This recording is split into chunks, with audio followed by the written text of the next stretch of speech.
సింహం వారికి కనుక చూసుకున్నట్లయితే ప్రధానంగా 12వ భావంలో మీకు జీవాత్మ సంయోగం జరుగుతుంది. దీనివల్ల మీరు చేయవలసినటువంటి పరిహార మార్గాలు, మీకు ఎటువంటి ఫలితాలు రానున్న ఏ విషయాలు జాగ్రత్తగా ఉండాలి, ఏ దేవతారాధన చేసుకోవాలి, మరియు ఈ జీవాత్మ సంయోగంగానే ఏదైనా గ్రహం కంబస్ట్ మీ పర్సనల్ చార్ట్లో అయితే ఎటువంటి ఫలితాలు మీరు పొందుతారనేటువంటి అనేకమైనటువంటి అంశాలను చెప్తుంది నేనైనప్పటికీ చెప్పిస్తుంది సాక్షాత్ లలిత అమ్మవారిగా భావిస్తూ ఆ లలితాంబిక అమ్మవారి యొక్క అనుగ్రహం మీకు పరిపూర్ణంగా కలగాలని మనస్ఫూర్తిగా కోరుకుంటూ, ఇక్కడ 12వ భావం అనేటువంటిది తండ్రి గారి యొక్క ఆస్తిని, విదేశాలకు వెళ్ళేటువంటి విషయాలని, మీరు పెట్టేటువంటి ఖర్చు, మీరు పెట్టేటువంటి మదుపు ఇన్వెస్ట్మెంట్స్ అంటూ ఉంటాం, ఇటువంటి విషయాలను చెప్తుంది.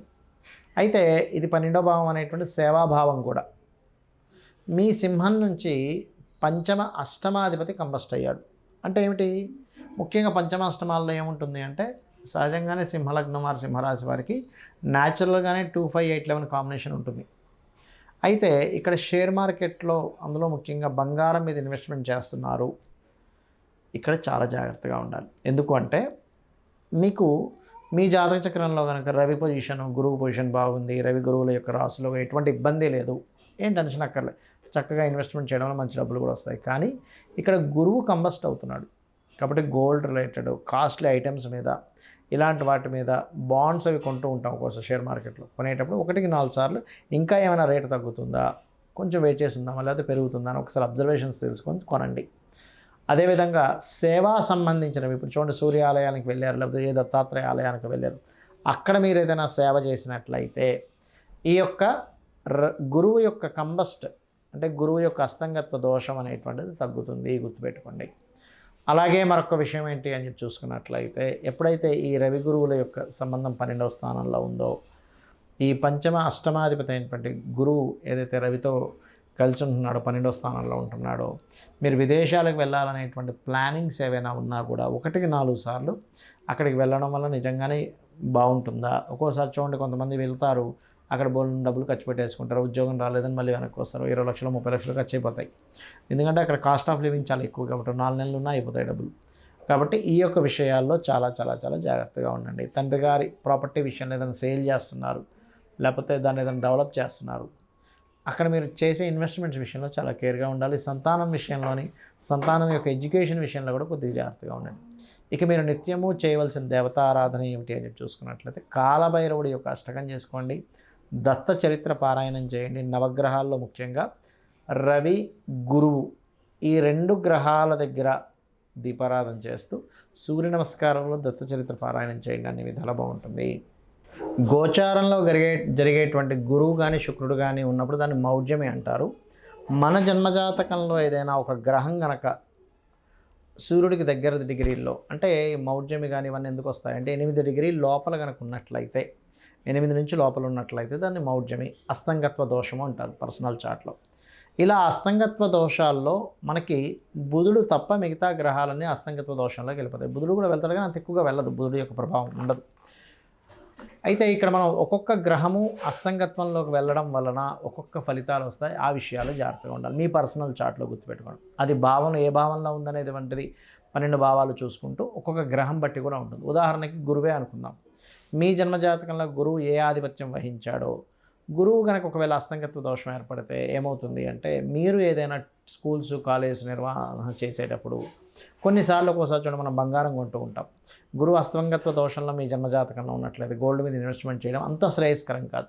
పర్లేదండి రవి బాగున్నాడు అన్నప్పుడు కొంతవరకు 50-50గా ఉంటుంది. రవి కూడా పాడైపోయి గురువు కూడా పాడైతే గోల్డ్ మీద ఇన్వెస్ట్మెంట్స్ అనేవి చేయకూడదు, అస్తంగత్వ దోషంలో ఉన్న గురువు లేదా పాపకత్తిలో ఉన్న. అదేవిధంగా కొన్నిసార్లు అమావాస్య యోగంలో పుడుతూ ఉంటారు కదా, అంటే అప్పుడు చంద్రుడు చాలా క్లోజ్ డిగ్రీల్లో సూర్యుడి దగ్గరికి వచ్చేసాడు, చంద్రుడేమో క్షేణ చంద్రుడే. అలాంటప్పుడు ఏంటంటే మీరు అమావాస్య నాడు పితృదేవతా సంబంధించిన కార్యక్రమాలు చేయడము, మరియు అదేవిధంగా మరొక విషయం ఏంటంటే ఇక్కడ వీటితో పాటు మానసిక సంబంధంగా, అంటే కొంచెం మనసు మీద ఎక్కువ తీసుకుంటూ ఎక్కువ ఎమోషన్స్ అవ్వకూడదు అనేటువంటిది దాని అర్థం అనమాట. అదేవిధంగా కొంతమందికి కుజుడు చాలా క్లోజ్ కంజంక్షన్లో రవితో కనెక్ట్ అవుతాడు. అలాంటప్పుడు ఏమవుతుందంటే వీళ్ళకి సర్వసాధారణంగా తండ్రి కొంచెం అగ్రెసివ్గా ఉండడం, అదేవిధంగా మీకు ఆ పోర్ట్ఫోలియోస్ ఏమొచ్చే దాన్ని బట్టి ఉంటుంది. కాకపోతే ఇక్కడ ఏంటంటే ఏదైనా ఖాళీ ల్యాండ్లు, అందులో ముఖ్యంగా గవర్నమెంట్ ల్యాండ్స్ తీసుకుంటూ ఉంటాం యాక్షన్స్లో. ఆక్షన్ జరిగినప్పుడు. కాబట్టి ఆ ఆక్షన్‌లో తీసుకునేటువంటి ప్రభుత్వ సంబంధించిన ల్యాండ్స్ తీసుకునేటప్పుడు 1కి 4 సార్లు మళ్ళీ చూసుకొని తీసుకోవాలి. అందులో ఏదైనా దోషం ఉందా ఏంటి అనేటువంటిది. అదేవిధంగా బుధుడైతే కొంచెం ఎక్కువ కంబస్ట్ అవ్వడు బుధుడు విషయంలో. కాకపోతే ఏంటంటే బుధుడు మీరు ఎప్పుడైనా గుర్తుపెట్టుకోండి, కంబస్ట్ అయినప్పుడు కొంచెం ఏదైనా వ్యాపారం చేస్తున్నారు లేదా షేర్ మార్కెట్ రిలేటెడ్ సంబంధించిన విషయాల్లో చాలా జాగ్రత్తగా ఉండాలి.